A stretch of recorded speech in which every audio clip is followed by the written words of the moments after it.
qui garantira, j'insiste là-dessus, la paix. Parce que ce procès, au moins on est d'accord sur une chose,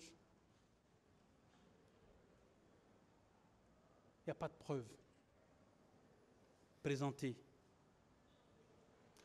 J'aurai l'occasion, Monsieur le Président, au cours de ces plaidoiries, je ne manquerai pas de me prononcer sur ce que ce soit partie civile, que ce soit ministère public, appel preuve. Je vais les examiner dans les moindres détails. Et je le ferai sur la base de textes que nous avons, Monsieur le Président, et sur la base des jurisprudences que je vais produire à l'appui. C'est pourquoi, Monsieur le Président, je vous décline à présent les axes de mes plaidoiries, après ces propos liminaires. Je vais rappeler les faits. S'il y a une chose dont je suis d'accord avec la partie civile, ou certaines parties civiles, qui disaient que dans ce procès, chacun a ses faits. C'est vrai, chacun a ses faits. Moi, les faits qui me concernent, ce sont les faits. C'est que mon client, le capitaine Moussa Dadis Camara, a fait avant, pendant et après les événements du 28 septembre. C'est ça les faits. Ce qui s'est passé au stade, je ne vais pas parler de ça. Ça ne m'intéresse pas. En ce qui concerne mon client. Je peux comprendre que les partis civils en parlent, parce que leur client y était, ou d'autres confrères, peut-être de la défense. Mais moi, je ne peux pas parler du stade du 28 septembre. Pourquoi je vais parler de ça? Mon client n'y était pas. Je ne peux pas. Donc les faits sont ce qui concerne mon client. Je rappelle la procédure parce qu'elle me sera utile dans la discussion des points de droit qui ont été développés par nos adversaires. Je parlerai, Monsieur le Président, de l'inexistence et la non-imputabilité des infractions poursuivies à l'égard du capitaine Dadis, selon l'ordonnance de renvoi, et sur la base des faits qui ont été discutés à cette barre. J'ai prévu une rubrique sur la déconstruction des prétendues preuves brandies par l'accusation. Et enfin, je vais me prononcer sur la fameuse question de la requalification, que certains appellent question qui fâche. Ça irrite même. Mais je vous dirai pourquoi. Et avant d'en arriver là, je voudrais simplement le rappeler que sur cette question, Monsieur le Président, honorable assesseur, les arguments de la défense ont évolué avec pertinence et clarté. Nous vous produirons au cours de nos plaidoiries des jurisprudences sur la question. Parce qu'on le sait que notre code de procédure pénale, quand vous regardez là-dedans, il est très pauvre sur la question de la requalification. Et la seule référence jurisprudentielle sur la question dans notre pays, c'est l'arrêt de la Cour suprême. Il n'y a que ça. Il n'y a aucune autre référence jurisprudentielle. En tout cas, moi, je n'en ai pas connaissance, d'après mes lectures. Alors, Monsieur le Président, honorable assesseur, les faits tels que vécus par le capitaine Dadis, j'insiste là-dessus, les faits tels que vécus par lui. Monsieur le Président, honorable assesseur, au décès du général président Lansana Conté, qui est intervenu à une période où il y avait une crise institutionnelle. L'Assemblée nationale le mandat de cette Assemblée était arrivé à expiration, donc illégitime, du point de vue droit ou politique. En même temps, le pouvoir exécutif fragilisé. On se demandait qui gouvernait notre pays. On se rappelle encore des événements de janvier-février 2007 qui a connu beaucoup de morts au pont 8 novembre suite à une grève lancée par le syndicat et qui aboutit à la nomination d'un Premier ministre de consensus. Au décès donc du général, un groupe de militaires, à sa tête le capitaine Moussa Dadis Camara, ont décidé de prendre le pouvoir, pour conduire le pays vers une transition démocratique, et éviter ainsi un chaos qui s'installe dans le pays. Je rappelle, et je pense qu'on me le permettra, parce que le ministère public a fait une narration des faits, tronquée, teintée de contre-vérité et de complaisance. Je n'en ferai pas autant. Je défends la vie d'un homme, sa liberté, qui a une famille qui a besoin de lui. Je ne ménagerai pas mes mots. Ils ont donc pris ce pouvoir, Monsieur le Président, sans effusion de sang. Aucun Guinéen, aucun militaire n'a perdu la vie à cette prise de pouvoir. Quand j'interrogeais ici l'un des leaders politiques qui est partie civile à ce procès et qui est l'actuel Premier ministre, je lui ai demandé qu'est-ce que vous retenez de bon du président Dadis. Les vidéos existent.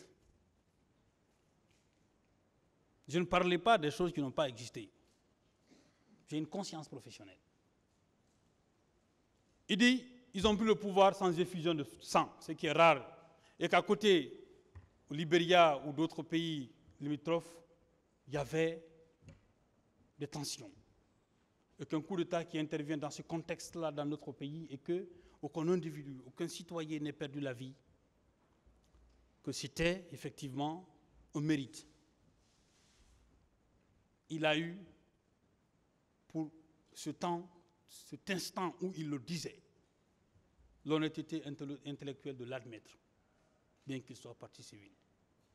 Je reviendrai sur d'autres de ces déclarations. S'il n'était pas partie civile, je n'aurais jamais parlé de lui. Mais je n'ai pas le choix. Donc,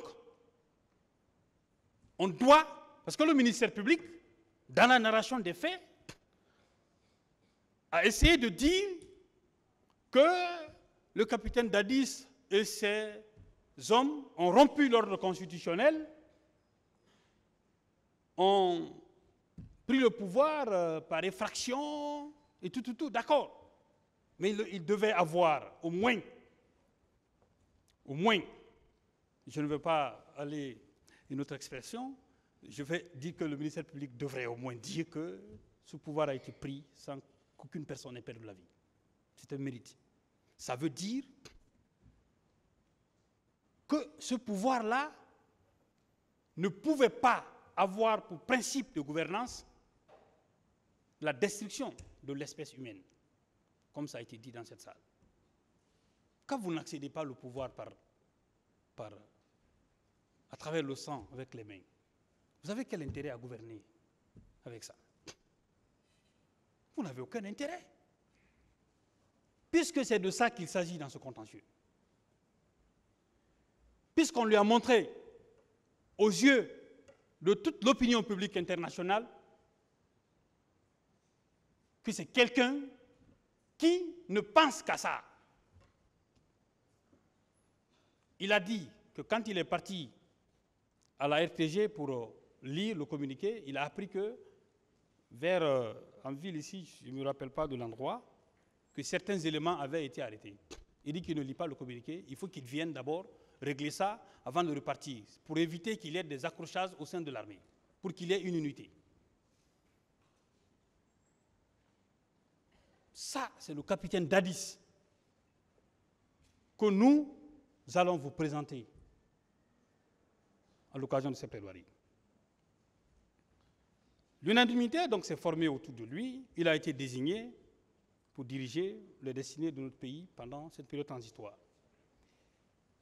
Quand il a pris le pouvoir, il a déclenché beaucoup de réformes, notamment la lutte contre la drogue et ainsi que d'autres criminalités financières. Je ne vais pas rentrer trop dans les détails parce que mon rôle, ce n'est pas de défendre un homme politique. Mon rôle, c'est de discuter des faits. Ce procès n'est pas un procès du CNDD, ni de la gestion du pouvoir du capitaine Dadis. Beaucoup de choses ont été rappelées. C'est pour dire, mais si on veut faire procès à une gouvernance, moi je connais beaucoup de personnes qui ont dit beaucoup de choses ici à la chute ou au coup d'État qui a été perpétré contre le président Alpha Condé. Beaucoup de choses ont été dites sur lui. Si on doit faire ce procès politique-là, moi, ça ne m'intéresse pas. C'est le fait, 28 septembre. Donc, ces réformes, j'en passe, Monsieur le Président, honorable assesseur. La durée de la transition, c'était de 2 ans. Le capitaine, bien évidemment, a dit qu'il ne serait pas candidat, ainsi qu'aucun membre du CNDD et les autres. Monsieur le Président, honorable assesseur, en avril 2009, je crois que lors de son passage au Boulbinet, parce que ça a été utilisé autrement dans le cadre de ce procès, on est en avril, et les événements se sont déroulés en septembre. Et que c'est à cette occasion que le président a déclaré un discours en mettant en doute sa candidature. Certains ont estimé qu'il fallait se préparer, parce que c'est une lutte politique. Les hommes politiques, comme l'a rappelé ici Maître Diakité, n'ont pas la même perception des choses que nous. C'est différent. Eux, ils veulent aller à l'abbé. S'ils doivent finir avec leurs propres militants pour y aller, ils le feront, sans hésitation. L'homme politique, il le fera. Ce n'est même pas son problème. Alors, je lisais la dernière fois un passage dans le livre de Yamoussa Sidibé, lorsqu'il disait que le président Dadis disait qu'il était acculé de part et d'autre, de par ses proches, des leaders politiques. Les uns disaient qu'il faut se présenter, les autres disaient de ne pas le faire. Il était dans ce enclos-là, c'est toujours comme ça. C'est toujours comme ça. Et le Tibou Kamara a dit ici que le président a beaucoup de conseillers, il y a plusieurs qualités, il reçoit des informations de part et d'autre, et la décision lui revient à lui seul. Parce que c'est lui Dieu a voulu que c'est lui qui a la destinée du pays. Dans tous les cas, dans ce livre, il a dit que j'ai toujours, à chaque fois que je parlais, je mettais la question conditionnelle. Et effectivement, le discours qu'il a tenu au Boulbinet, il a dit si je veux, je serai candidat.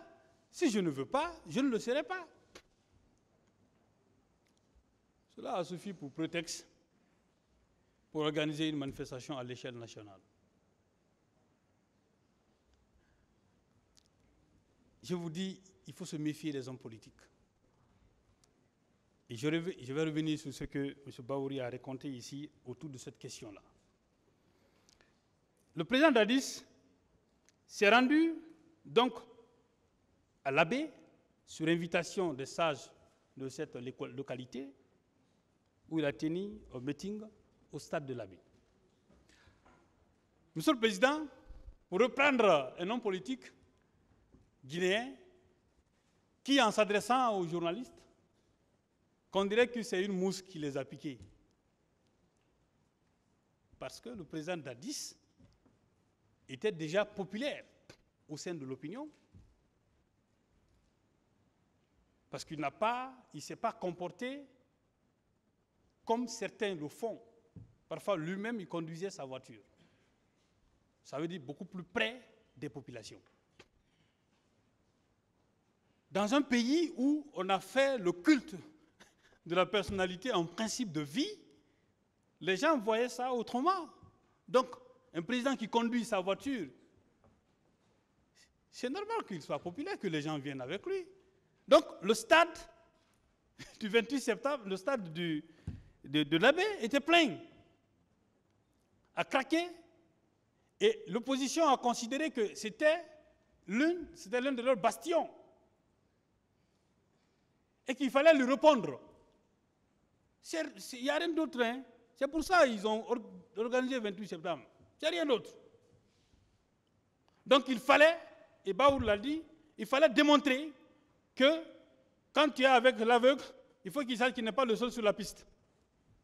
Il faut que nous aussi, on fasse une démonstration de force pour montrer à l'opinion internationale, non, ce n'est pas que le capitaine Dadis qui a une légitimité, il a aussi quand même des leaders politiques ici qui ont une légitimité et qui ont quelque chose à démontrer. C'est dans ce contexte, parce qu'ils l'ont dit ici. Il a été dit que le capitaine Dadis a qualifié les leaders de faux leaders. Vous pensez que ça, c'est un élément constitutif d'infraction pour lequel il est poursuivi ici? Faux leader. Mais, quand même, ça a été dit ici, il a dit là, non, c'est des faux leaders. Si vous montrez à quelqu'un qui n'est pas légitime, il va se défendre, il va montrer. Ce sont des gens qui voulaient, parce que Thibou l'a dit ici, son fauteuil. Et comme l'a dit un leader politique devenu ministre, qui dit, bon, certains ont pensé que la transition, c'est d'enlever quelqu'un dans le fauteuil et faire asseoir d'autres. C'est M. Baouri qui l'a dit. C'est aujourd'hui qu'il a compris ça. C'était lui le président du comité d'organisation de cette manifestation-là. Il était partie civile. Il a pris la responsabilité sur lui de venir à cette audience faire des déclarations. Et je parlerai de lui jusqu'à la fin de mes plaidoiries. Donc, à son retour de l'Abbé, mais avant ça, quand vous regardez le rapport de la Commission nationale d'enquête et même la Commission d'enquête internationale, vous verrez qu'il est dit dans quelles conditions les préparatifs du 28 septembre ont eu lieu. Les manifestations en Guinée, mais c'est une manne financière, mais c'est de l'argent. Si vous voulez, les gens veulent manifester ici, c'est de l'argent qu'on prépare. L'idée, c'était de défier l'État. C'était ça l'idée. Mais malgré ce contexte-là, l'État, quand même, avait pris des mesures, dont je vais revenir un peu plus dessus après. Quand le président a pris, dans la nuit du 27 au 28, que les leaders politiques tenaient à manifester, Monsieur le Président, honorable assesseur, il a cherché immédiatement à rentrer en contact avec M. Sidia Touré, le président de l'Union des forces républicaines, avec qui, il faut le rappeler, il avait des relations cordiales. Je le dis pourquoi? Parce que lors d'une déclaration au Palais du Peuple, c'est en ce moment il avait dit à Sidia Touré, vous pouvez être mon conseil économique, parce qu'il appelait les leaders politiques pour qu'ils donnent leurs propositions par rapport à comment le pays va être géré. Donc il avait cette harmonie-là, cette complicité avec M. Sidia Touré. Il a donc pris le téléphone de M. Thibou Camara et je suis convaincu que quand j'ai posé cette question au président, il disait que non, mais je ne savais même pas que c'était Thibou. Ça veut dire qu'il ne se rappelait même pas du téléphone de qui il avait pris pour appeler. Donc il a pris, il a pris le téléphone pour joindre M. Sidya Touré, pour lui demander deux choses. Deux choses. Premièrement, de délocaliser, d'accepter de reporter la marche au 29. C'était une prière. Accepter de reporter au 29. Et accepter en même temps de délocaliser au stade de Nongo. Mais c'était une démonstration de force, mais on peut le faire là-bas. Les politiques, c'est ça. Le capital d'un homme politique, c'est la masse. Sinon, qu'est-ce qu'ils ont de mieux que nous autres? C'est parce qu'il y a beaucoup de personnes qui croient en eux. Donc, il fallait faire cette démonstration de force. Sidya Touré, disant qu'il ne peut plus joindre les autres leaders politiques, et finalement, la conversation s'est interrompue, et Thibault l'a dit ici à cette audience, ils l'ont rappelé. Et finalement, ils ne l'ont plus eu. Paradoxalement, c'est les déclarations de M. Thibault Camara qui sont au dossier, et il est venu ici. Au même moment, quand je lui ai posé la question ici, est-ce que vous avez essayé de joindre d'autres leaders? Au même moment, il dit oui. Il dit mais le téléphone était déjà éteint. Au même moment. Parce qu'il savait que le président allait chercher à joindre d'autres leaders. D'autres leaders. On dirait que si on ne manifestait pas ces jours-là, c'était la fin du monde, quoi. Alors, donc, les leaders politiques n'ont pas accepté. Et Baouri l'a rappelé ici que quand il est parti, parce qu'il était question de se retrouver sur Jean-Marie Doré, où les leaders religieux devaient continuer la médiation. Et là-bas, Sidya Touré a dit que le président a essayé de le joindre. Il dit, mais la conversation a été interrompue. Donc, il a donc prié les forces vives qui n'ont pas voulu de repousser la manifestation ou de délocaliser, parce que le stade a été fermé à l'époque, et ça, la preuve a été rapportée à cette audience-là, parce que la Guinée devait jouer avec le Burkina Faso. Donc il fallait mettre le stade en état pour qu'on puisse faire. Est-ce que dans ce contexte-là, raisonnablement, pour quelqu'un qui est de bonne foi, est-ce qu'on peut tenir un meeting dans un contexte pareil? Aujourd'hui, on est l'actualité. Et Dieu faisant bien les choses, aujourd'hui, le Syrie national va jouer au Maroc, dans un stade. Parce que nous, notre stade ici, ce n'est pas homologué.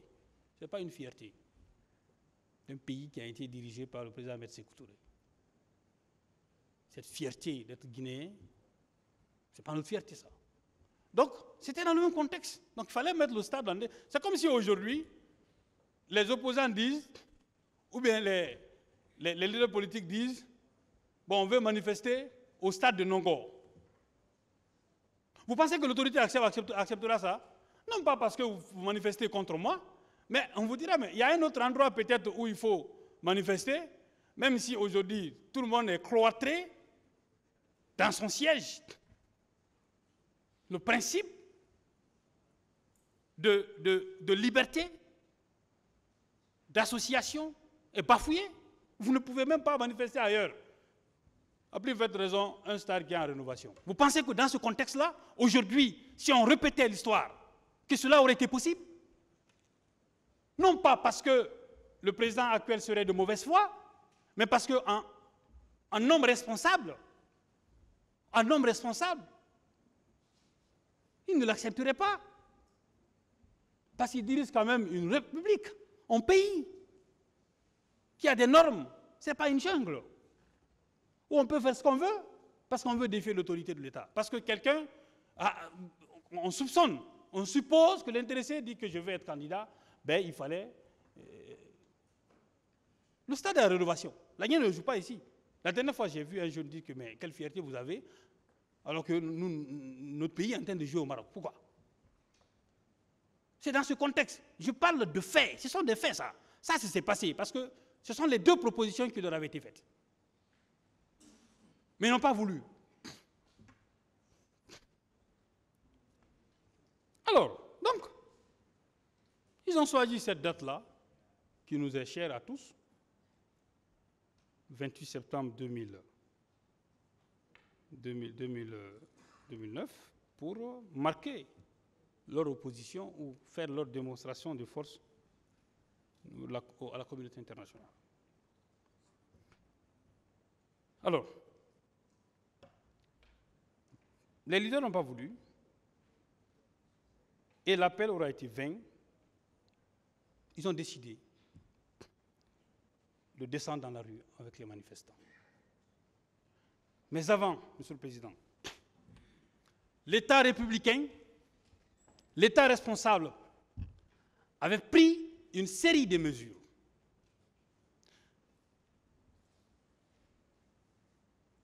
Et ces mesures étaient des mesures préventives, des mesures, Monsieur le Président, de police administrative qui relèvent, bien entendu, des autorités, des polices administratives. Ce sont ces mesures qui ont été prises. Parce que, je reviens là-dessus, pourquoi j'explique les faits en détail? Parce que, pour moi, la démonstration juridique qui est la plaidoirie doit être fondée sur la confrontation des faits au droit, qui permettra au juge de rendre une décision. Pas de spéculer. Ce n'est pas de la spéculation. C'est de la démonstration juridique. C'est ce qu'on va faire. Parce qu'il a été dit ici qu'aucune mesure n'a été prise. Et au même moment, on dit oui, le président Dadis, c'était le commandant en chef de force d'armée, c'était le chef de l'État. Donc tous les péchés d'Israël, il faut qu'on lui attribue. Il n'a rien fait, il n'a pris aucune mesure. Il a failli partout, pour reprendre les propos de mon grand frère. Mon grand frère Gassimou, c'est lui. J'ai reçu beaucoup de choses de lui. Bon, aujourd'hui, j'ai pris la permission avant de venir plaider ici. Parce que la charte des Kouroukanfouka impose à ce que les jeunes puissent respecter les aînés. Je vais le faire avec un style approprié, pas celui utilisé par le confrère de la partie civile.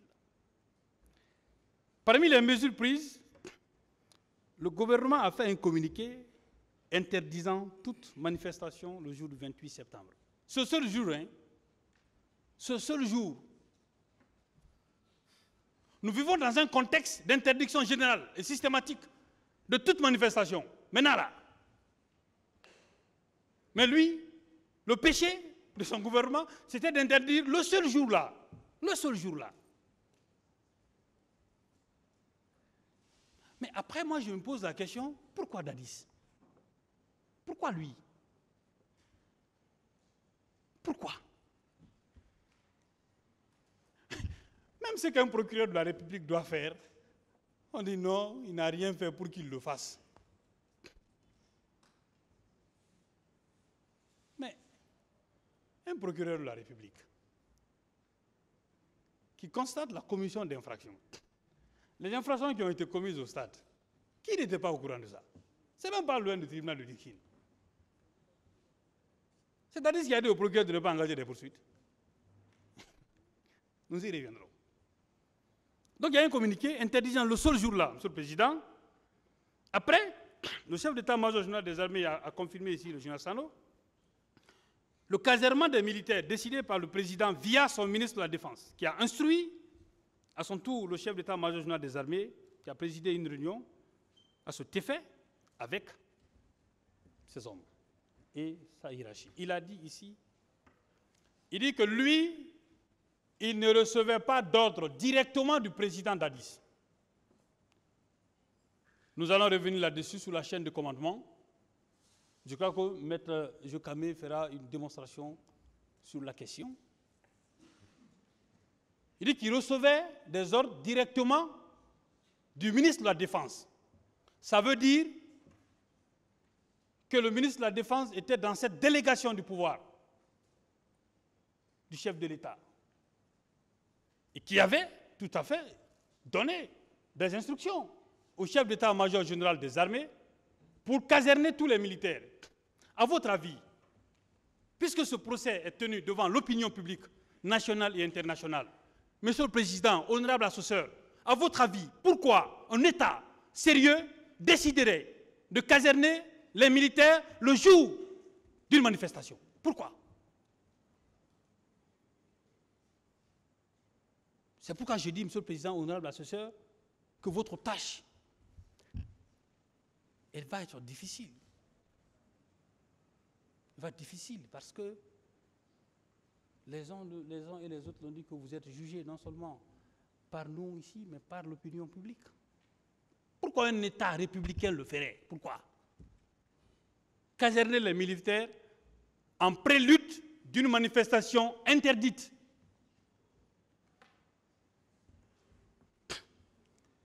Monsieur le Président, tous les officiers qui se sont succédés ici ont dit que des consignes fermes ont été données à la hiérarchie militaire, aux militaires, que la manifestation ne sera, l'interdiction, le principe de l'interdiction ne sera appliqué que par la police et la gendarmerie, qui devait être, ou qui a été déployée dans les grands carrefours pour empêcher tout regroupement et disperser les manifestants, à travers bien sûr les armes conventionnelles, donc les grenades lacrymogènes et autres. À cet effet, la police avait posté un dispositif de 1200 agents et la gendarmerie 1270 hommes. Ce sont des faits qui sont au dossier. Je n'invente rien. Au-delà de ça, Monsieur le Président, parce que je suis dans les mesures préventives de la manifestation, on dit qu'il n'a rien fait. La note de service en date du 11 septembre 2009, prise par le directeur général du stade, portant fermeture du stade du 28 septembre en vue des préparatifs du match Guinée-Burkina Faso. Cette note-là existait, c'est au dossier. Mais on dit là-bas, il faut tenir la manifestation là-bas. Ça veut dire qu'on était prêt déjà à la confrontation. Les leaders politiques qui sont partis civils là, qui d'entre eux accepterait ça? Qui? J'ai posé la question ici à M. Baouri. Il dit, mais qu'est-ce qui a changé entre-temps? Il dit, non, quand tu estimes qu'une stratégie n'est plus adaptée et autres là, donc il faut la changer. Et ça se comprend. Ça se comprend. Et la dernière fois, j'ai entendu également M. François Le Sonifal dire que l'actuel Premier ministre a dit, c'est parfaitement dans quel contexte les événements du 28 septembre sont intervenus. Il rappelle ça à son collègue parti civil. Ils étaient tous là-bas parce que c'est eux qu'il sait et que tout ce qui arrivera, il en prendra la responsabilité parce que c'est lui qui parle de glissement de calendrier. Monsieur le Président, honorable assesseur, je suis en train un peu de confronter les faits qui ont été discutés ici à la personnalité des personnes qui se prennent comme étant des partis civils. C'est pourquoi je dis que j'ai énormément de respect pour ces victimes. Énormément de respect pour ces victimes. Je suis très touché par ces jeunes, par ces dames qui ont été victimes de ces atrocités-là. Si elles savaient quelle est la mentalité réelle d'un homme politique, je sais ce qu'elle aurait fait, ces jeunes gens qui ont perdu la vie. Monsieur le Président, la note de service du directeur du stade a été confirmée par une note par le ministre de la Jeunesse et des Sports et de l'Emploi jeune. Il est venu ici, M. Istokera. C'était un témoin. C'est un témoin du parquet. Je vais revenir sur la question des témoins. Vous savez, il y a un procédé par lequel vous laissez l'accusation avec ces témoins. Si les témoins de l'accusation ne sont même pas suffisants ou pertinents pour étayer leur accusation ou pour asseoir la conviction du tribunal, Moi, avocat de la défense avec mon client, je vais chercher quel témoin. Témoin de quoi? C'est pourquoi le capitaine Dadis, on n'a jamais présenté le témoin. On n'a pas besoin. Si vous prenez des témoins que vous considérez à charge, qui viennent ici, décharger nos clients. Nous, on fait quoi? Monsieur le Président, le gouvernement, à travers le ministre de l'administration du territoire et des affaires politiques, a interdit toute manifestation à caractère politique sur toute l'an du territoire national jusqu'au 2 octobre 2009. À la même date, comme je l'ai dit tout à l'heure, le ministre de la fonction publique et de l'emploi jeune a déclaré la journée du 28 septembre férié, chômé et payé sur toute l'an du territoire national. J'ai entendu ici que le 28 septembre n'a pas été un jour férié, c'est vrai. Vous savez, les faits, il ne faut pas les tronquer. Quand c'est vrai, il faut dire. Chacun doit être sincère. C'est comme les témoins qui viennent ici. C'est ça la sincérité. Oui, mais l'autorité administrative a décidé de déclarer ce jour-là férié, chômé et payé. C'est clair que si un décret ou un arrêté est pris aujourd'hui pour dire que demain c'est férié, ce procès-là ne se tiendra pas. Les gars ont considéré que ça, c'est notre crime. Malgré ces mesures prises par l'État républicain, les manifestants dirigés par les leaders politiques ont bravé l'interdiction, d'où les événements malheureux du jour fatidique du 28 septembre. Informés de la situation, pendant que les actes, les faits étaient déjà accomplis, j'insiste là-dessus, le président a immédiatement instruit son ministre de la Santé publique de prendre en charge tous les blessés dans les hôpitaux publics et au ministre de la Défense et des Finances débloquer des finances à cet effet. Ces instructions ont été suivies d'effet quand le ministre des Finances d'alors a débloqué une somme d'1 milliard de francs guinéens pour le soin des personnes qui ont été blessées. Le même jour, Monsieur le Président a, sur les ondes de la télévision nationale, et nous avons fait projeter cela à l'audience ici, une adresse à la nation. Voilà une autre, quelque chose qui m'a encore dérangé. On va vous interrompre.